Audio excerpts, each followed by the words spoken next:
नमस्कार, मैं हूं विजय श्री और स्वागत है आपका सियासत नगरी में। बिहार विधानसभा चुनाव की सरगर्मी बढ़ चुकी है और इस बार सियासी हमले कुछ ज्यादा ही तेज हो गए हैं।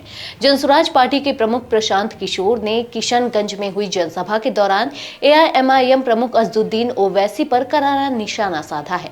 अपने तीखे अंदाज में प्रशांत किशोर ने कहा कि ओवैसी को बिहार की राजनीति में दखल देने के बजाय हैदराबाद पर ध्यान देना चाहिए।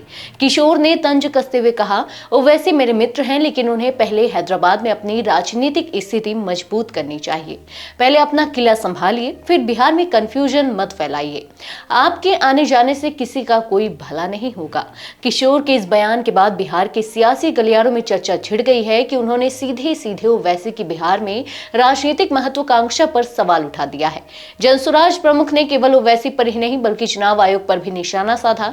उन्होंने 12 राज्यों में विशेष गहन पुनरीक्षण यानी कि एसआईआर के दूसरे चरण की घोषणा को लेकर सवाल उठाया। किशोर ने कहा कि बिहार में भी एसआईआर हुआ था, लेकिन उसका कोई ठोस नतीजा नहीं निकला। उन्होंने कहा, किसी का नाम नहीं कटा, बस लोगों को थोड़ी बहुत परेशानी हुई। अब चुनाव आयोग 12 राज्यों में वही प्रक्रिया दोहराकर लोगों को परेशान करेगा, इससे कुछ हासिल नहीं होगा। प्रशांत किशोर ने एसआईआर पर कटाक्ष करते हुए कहा, भाजपा वाले कितना भी जोर लगा ले, लेकिन जब जनता आपके खिलाफ हो जाएगी तो आप एसआईआर कीजिए या एफआईआर, कुछ फर्क नहीं पड़ेगा।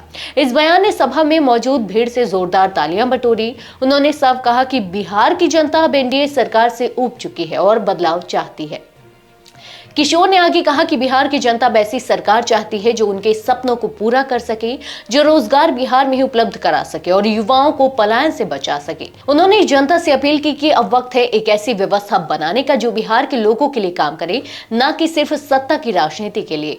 विश्लेषकों का मानना है कि प्रशांत किशोर का यह हमला ओवैसी के साथ साथ भाजपा और एनडीए गठबंधन पर भी अप्रत्यक्ष रूप से वार है। उनके बयान ने बिहार की राजनीति में एक नया मोड़ दे दिया है, जहां विपक्षी दल ओवैसी के खिलाफ एकजुट होते दिख रहे हैं। कुल मिलाकर प्रशांत किशोर का यह संदेश साफ है, बिहार अब प्रयोग नहीं परिवर्तन चाहता है और इस राजनीतिक मौसम में उनके हर बयान से बिहार की सियासत में हलचल और बढ़ने वाली है। आज के लिए बस इतना ही। अगर आपके इलाके में कोई राजनीतिक लापरवाही, भ्रष्टाचार या जनहित से जुड़ी समस्या है तो आप चुप मत रहिए, अपनी शिकायत हमें भेजिए। सियासत नगरी आपकी आवाज को मंच देगा और जवाबदेही तय करेगा, क्योंकि अब हर सवाल होगा सीधा सत्ता से।